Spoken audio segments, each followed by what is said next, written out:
বিজনেসের মূল তথ্যটাই হচ্ছে হাসি। আপনি কাস্টমারের সাথে কাস্টমারের মন জোগায়া হাসিভাবে কথা বলবেন, হাসিটাই হচ্ছে আপনার মেন। আপনি হাসি দিয়া মানে কথা বললে অনেক কিছু অর্জন করা যায় না। অনেক কাস্টমারের তো দেখে কারণ এটা তো গুলিস্তান, দেখা যায় 64 জেলা 64 রকমের মানুষই।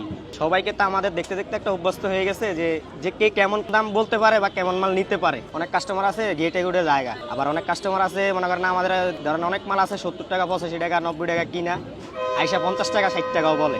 তো ওনাদেরকে তার গালি দেওয়া যাবে না। আবার ঠিক আছে দেখা গেছে 50 টাকা বইলা আরেক 2 দোকান 3 দোকান 4 দোকান যাচাই করলো, যাচাই করে আবার ঘুরে আসে, ব্যাগ আইসা বলে ভাই কত রাখতে পারবেন। তখন মনে করেন আপনি আমাদের দামটা আমরা বইলা দিই, তখন যদি পারে নেয় আবার অনেকে আছে ভাই একটু বাড়াই দেন বা বাড়াইলাম এরকম।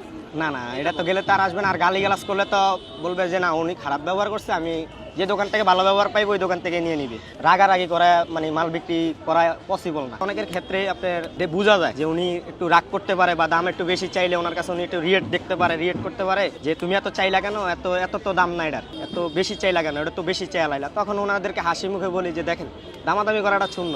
এখন আপনি দামাদামি করে আপনি যদি মাল নেন তাহলে আপনার ভিতরে একটা খুঁত থাকবে না যে আপনি ঠুকে গেছেন না জিততে গেছেন। বিষয়টা হচ্ছে এমনই। আপনি তো মনে করেন যদি আমি হের লগে ওনার সাথে না বুঝে চিকটা যাই তর্ক করি তাহলে আমার মালটা আর বিক্রি করা হইলো না। হ্যাঁ এরকম হয়েছে, অনেক হয়, অগণিত হয়। যেমন আমরা মনে করেন আপনার একটা কাবার আমরা 120 টাকা বা 150 টাকা সেল করা যায়, ওটা আমরা 200 টাকা 220 টাকা 250 টাকা দাম চাই। তখন মনে করেন না যদি বলে যে ভাই কত রাখবেন 20 টাকা কম দেন, আপনি কত দিবেন, তখন বলে যে ভাই 100 টাকা দেবো। মানে 100 টাকা তার পারা যায় না, সর্বনিম্ন 120 টাকা বা 150 টাকা বিক্রি করতে হবে। অনেক ক্ষেত্রে অনেক কাস্টমার আছে একবার 150 টাকা দিয়ে নিয়ে যায়, দামাদামি করে না। বা অনেক কাস্টমার আছে ভাই একবার কত হইলে পারবেন একবার হইলে ছাইরা দেন, 150 টাকায় দিয়ে দিই। আর অনেক কাস্টমার আছে 100 টাকা বইলা মনে করেন সবার কাছে তার বিক্রি করা যায় না। সব কাস্টমারের কাছে তো বিক্রি করতে পারলে তো হয়েছিলই। আমি যখন বসুন্ধরা চাকরি করি তখন একটা ব্যবসায়ীর প্রতি একটা আইডিয়া ছিল, আমার আগ্রহ ছিল। আমার আঙ্কেলের মাধ্যমে আমি চাকরি করতাম, পরে চাকরির থেকে একটা বিজনেসের একটা আইডিয়া ছিল মাথায়, ওই তো এই আইডিয়াটা কাজে লাগালাম।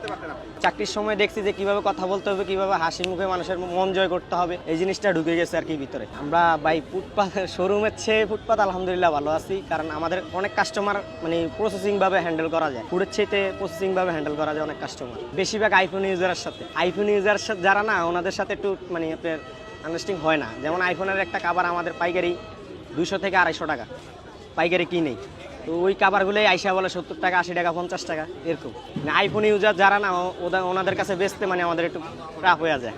যেমন বলে যে আমি বা ফুডের দোকানদার বা আমি একজন রিক্সার ড্রাইভার বা আমি একজন স্টুডেন্ট, এরকম পরিচয় দিলে যে প্রাইজে কাস্টমারের কাছে বেশি ওই প্রাইজের চেয়ে 10-20 টাকা চেষ্টা করি কমানোর। মাঝে মধ্যে রাগ উঠে যায়, কিন্তু রাগ উঠলে তার ব্যবসা করা যাবে না। রাগ উঠলে তার ব্যবসার খাতিরে তার ব্যবসা মানে বলা হয় না। রাগ উঠে গেলে তার মনে করেন না হেরে গেলাম, ওই তো রাগ উঠছে তো হেরে গেলে মনে করেন না অনেক সময় হাসি মুখে বিদায় দিয়ে দিই যে ভাই যদি পছন্দ অন্যদিকে না হয়, যদি ভালো লাগে এসে নিয়ে যান ইনশাল্লাহ। এটা মানে চেষ্টা করি পরিস্থিতি ঠান্ডা রাখার।